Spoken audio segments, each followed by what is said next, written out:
You say I'm anti-woke. When you talk about wokeness, you're saying I'm anti-black, and I don't want black people to speak up for themselves. I don't want equality and justice for black folks. Congresswoman Cori Bush believes, quote, "Don't let a fascist tell you what being woke means." In this past week's House Oversight Committee hearing about environmental, social, and governance, Bush said that anti-woke means you're anti-black.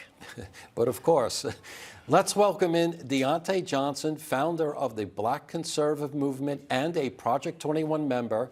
Donna Jackson, a policy analyst and also a Project 21 member, joins us to discuss. Plus, let's welcome back our special guests, Katie Tredasky and Carla DeVeller, to key their thoughts on Congresswoman Bush's anti-woke means you're anti-black. Boy, that's a mouthful. Welcome, everyone. Well, Diante, let's play a little more of Bush's speech. To those that say wokeness, wokeness, wokeness, we're anti-woke. This is not wokeness, what we talked about in here. And you should be on the side of folks who are woke, because we're saying no more oppression against our community.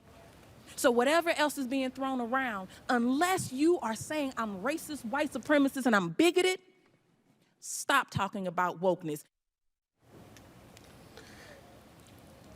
After the hearing, Bush went on to tweet this the next day. As Democrats, we've got to push back on the GOP's war on woke. We know it's rooted in anti-blackness. We cannot sit idly by as these folks get in front of our cameras and yell woke at everything. It's our communities that the GOP is targeting. We have to stand up. Diante, what are your thoughts on Congressman Bush's claims? Well, I remember those hats we wore during the 2020 Trump campaign that said woke on it. I guess all the black voices for Trump is racist against the black community as well. But what I like for Cori Bush to focus on is education in America and black America. I want her to focus on the economy. Let's focus on that, because what the Democratic Party is doing, that is racist against the black community. That is what's hurting the black community. The economics, the education, the health care, they are doing everything to take the black community backwards. But yet she's focused on the GOP for saying woke, when we're actually the ones that is building up the black community. It's foolishness.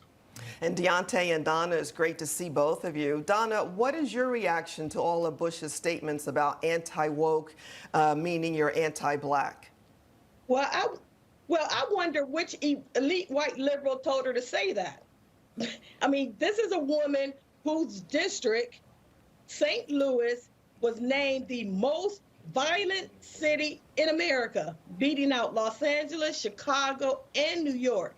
I wish she was more concerned about helping the people in her district and other black communities instead of helping elite white liberals get rich off of government environmental justice slush funds by propping up black people.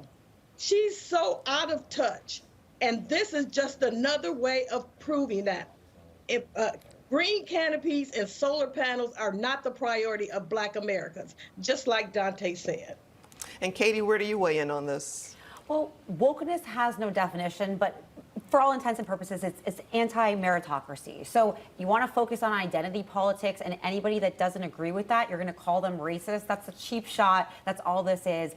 Wokeness is an umbrella term for just favoring people based on anything other than merit-based decisions, which is the problem. Sure. And Clara? And I think, again, the liberals are focused on just words. Why? Because actions are too difficult. And it is Republicans that are really focused on school choice, expanding universal school choice. Your guest summed it up perfectly, that, you know, there are educational and all kinds of vocational needs that the communities need, and the Democrats are failing every time. Right. Sure. Solutions versus rhetoric. Words. Right, words and rhetoric. That's what we're Words seeing are here for cheap. sure. Absolutely. Well, I'm sure the race card's going to ramp up as we approach the upcoming elections. Meanwhile, add Cracker Barrel to the list of companies going woke during the summer of Pride. You have Cracker Barrel posted a Happy Pride Month salute on social media with a rainbow rocking chair saying, "Everyone is always welcome at our table and our rocker." Now, Katie and Clara, I don't know. The hits just keep on coming. Did Cracker Barrel learn anything, nothing, or something from Bud Light and Budweiser, along with the other big businesses? Have they learned anything? Target as well. Cracker Barrel's off their rocker, I think, at this stage, you know. I'm surprised, but I love Cracker Barrel for the record. But Me too. I'm surprised, just given the demographic that they usually attract, that they would go there. I mean, it's a real risk. It's crazy. Diante, quick thoughts? You know, I agree. Given, you know, the demographic of conservatism that actually enhances and, you know, patronizes Cracker Barrel is very interesting. But what we're seeing here is we're seeing the left mob really try to take over and hijack America. And we need businesses to stand strong.